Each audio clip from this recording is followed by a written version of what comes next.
too small, I got big dreams. Hey everybody, welcome back to Pun Fun, where we have fun with the puns. My name is Ryan, and we're going to check out episode 3 of the series What If. If you have not yet seen episode 3 of the series What If, please be sure to do so, as there are major spoiler alerts ahead. Before we get into that, I just want to give a big thank you to Van Lem for coming on our previous episode. I mean, it was a great interview. It was fun from beginning to end. If you love realism, some cartoony comics, and also anime, it's all mishmash in our art. You definitely want to check it out. And we also kept the outtakes just because just to keep it real really with you guys. It was also our 25th not anniversary, but our 25th episode, which made it all the more reason to celebrate. So links are going to be somewhere floating over my head. All right, let's get into it. So we see our Avengers getting taken out one after the other. And I guess, that was really cool to see, only because they're the world's mightiest hero being taken out by this tiny little bug. But, it is YellowJacket, and he's been known to be quite the villain within the comic book. So to see him actually come in and show what he's actually, his full potential, hey, he took each one of them out one after the other. Also, there's the aspect of surprise for sure. I mean, also Tony's suit wasn't ready for it because he only gets to encounter Ant-Man and the way he was able to unplug everything within his suit after Civil War. So he's nowhere ready, or his suit's nowhere ready for him yet.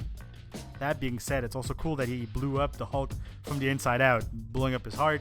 I mean, how clever it was to actually, do that. That being said, he also has the rings, so with the Pimcard particles, to expand and to shrink as well, meaning that he could become Giant Man, but with the YellowJacket suit. Keep that in mind. That being also said, we get to see the Edward Norton, Hulk, if you will, scene, or rather, we see the movie where Edward Norton played, and then he got recasted to Mark Ruffalo.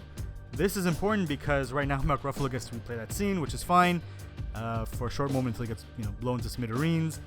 Abomination gets to, roam free. Or does he even get created? Yeah, he gets created.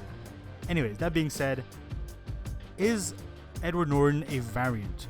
I don't think so. The fact that he was recast, I think that removes that idea of being a variant or a different version, because then it also doesn't fall into the MCU unless they remake it or, justify where, this other Hulk was. And how does he know, Natasha and S.H.I.E.L.D. and all that as well? That also being said, well, no, I mean, they can actually have the same kind of path, just different faces. So yeah, maybe it could be. However, for Lucius Lyon and Don Cheadle, how would you justify that for that one episode and then the MCU being kicked off? Does this mean we saw a different Iron Man that we didn't see actually kick off the rest of the MCU? Yeah, it gets messy. I would just not call it a variant. Moving forward, it's so weird that he would go after the Avengers rather than just taking out S.H.I.E.L.D. He could have taken out Natasha, he could have taken out, Barton, but instead he goes and also, Nick Fury as well. But he goes and he attacks the Avengers. I guess to his, point, if he does kill off S.H.I.E.L.D., these Avengers now will ultimately go and kill him, later on. He also has the element of surprise on his side. However, killing Thor kind of seems weird and off that he would do that. I mean, maybe he was kind of aware that Nick would recruit him, but then Loki comes in with the army, kind of, coincidence.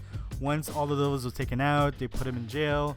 Who's to say that he wasn't promised maybe, freedom afterwards once Loki takes over the world? Maybe he also grants him a way to find his wife back and his kid through the void, and it's also maybe ultimately a trick, or maybe through the quantum realm. So these are all little things to consider. It was too easy, kind of way too clean, especially for Loki being involved. There's definitely some double crossing involved in all of this. That being said, we do see YellowJacket once more, and the whole Loki dynamic. We do see the YellowJacket's helmet in the 5th episode of Loki, which leads to believe that he became Giant Man, fought Aliath, and lost obviously because of the rust and because of the head that's there. We weren't too sure what happened in that time. This makes sense though, that he would go on to this conquest, go forward into the void and try to either meet Kang, or was again promised a way to bring them back to life, maybe by Scarlet Witch. Kind of what she's on a conquest of is finding her kids. But then again, this can all be a bunch of hooey, and I'm really off. What's really ultimately cool is that the Avengers are dead. for this What If series, there's going to be a call to action by new heroes with new goals, and there's going to be also new goals, I guess, to protect the world and avenge those who are dead. But that's just it. Who are we avenging is these new, the OGs. That also brings us and kind of desensitizes us to the following Avengers that have come up, who are basically going to avenge the ones who have fallen before us. So definitely kudos on What If on setting all of this up and on such a short pace and short time, basically. Anyways, if you guys had enjoyed this episode, please leave a like and also leave a comment. I want to hear from you guys. What do you think of all this who you have been saying? I mean, a lot of it's been justified kind of, by what we've seen through the MCU, kind of what we know, how the comic books kind of roll. Yeah. What is your take? And definitely hit that subscribe button. I mean, definitely appreciate your support, and we'll be having more artists on our show as we progress. That is a guarantee. We have so many lined up for you guys. So take it easy, guys. Peace.